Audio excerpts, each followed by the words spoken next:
Gas prices are kind of a mixed bag right now. A quick check on Gas Buddy this afternoon shows that you can get gas as cheap as $2.74 at certain stations in Greensboro and several surrounding cities. Well, whether you're around town or you're taking a road trip, you want to make sure that you're getting the most out of a gallon of gas, which is why we invited Patrick Olsen with Carfax to talk to us about some myths and some things when it comes to gas. All right, first I'm going to say this. Speed has something to do with how much gas you use. Absolutely, it does.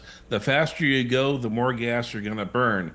Experts actually say that if you can use either cruise control or adaptive cruise control, particularly when you're on a long road trip, the better off you are. All right, because it keeps you at that even, consistent speed. You're not getting fast and slowing down that. Okay. All right, a lot of folks are going to be loading up the car for some sort of road trip this summer. In fact, maybe your car looks like this. We're going to show it to you so that you can see. Maybe it's got bikes on it. It's got the, thing on the top, whatever. When you're done with the roof rack storage, how quickly do you need to get that off your car?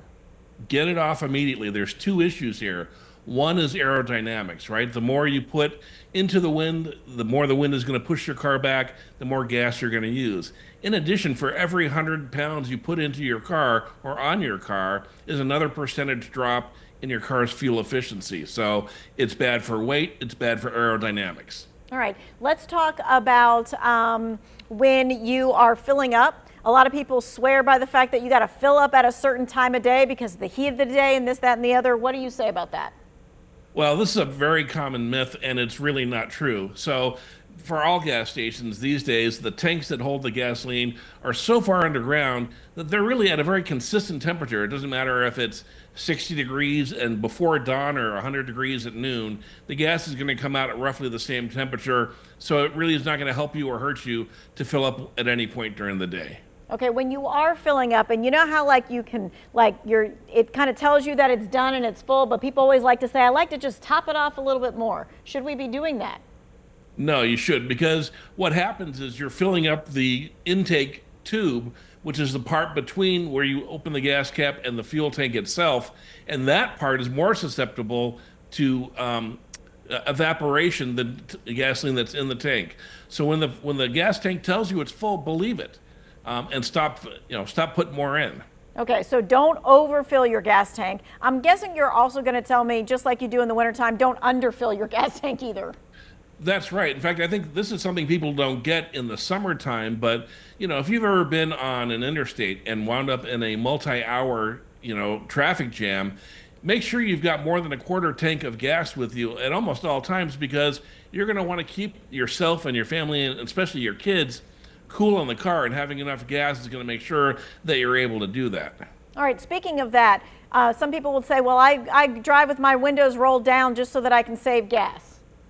Yeah, another common myth. So when I worked at the Consumer Reports, we put this to the test. So we took two identical cars, we drove them both for 500 miles, one totally on AC, windows up, the other AC off, windows down, and the difference was 1 to 2% of gas. It's not worth it. Roll the windows up. It'll make your car run more smoothly. And frankly, it's going to make you a lot more comfortable because that air conditioner pulls all the humidity out of the air. Windows down, you're going to be wet and sweaty. Windows up, AC on. Okay, gotcha. All right. Now, here's a question. When it comes to the kinds of gas, so maybe you're looking at the gas tank right now and you're looking at the prices and you're thinking, should I get premium gas to boost my mileage? Is that even possible? It's not. So if your card doesn't say premium is required, then it's not even needed. So you may have a car that says premium is recommended. So you may want to, just from time to time for peace of mind, add some premium. But in all honesty, unless you hear some pinging or knocking in that engine, regular gas is going to work just fine. There's no reason to pay the extra 60, 70 cents a gallon for premium when your car doesn't require it. It's not like a nice dinner for the car. The car really is going to work well on regular gas. Okay. All right. So I've been seeing this. People are driving on the highways like big trucks, and they've got their what do you call it? The tail cab? The tailgate, yes. The tailgate. Yeah. Okay. The tailgate is down, and they're driving that way, and I'm guessing they think it's saving themselves gas. Yeah, I think they think that too. And the reality is, a pickup truck is what we call a three-box monster, right? There's where the engine is, there's where the cab is, and there's where the bed is. It is about as unaerodynamic as a vehicle can be. Putting down that tailgate is not going to do anything for your truck. It's not going to turn it into a sleek sports car. It is still going to be three big blocks rumbling down the road. Gotcha. All right. Well, thanks for setting us straight on some of those myths, giving us the facts. We so appreciate it. If you missed any of this, maybe you need to send it to somebody who needs to hear it. It's going to be in the Two Wants to Know section of our website.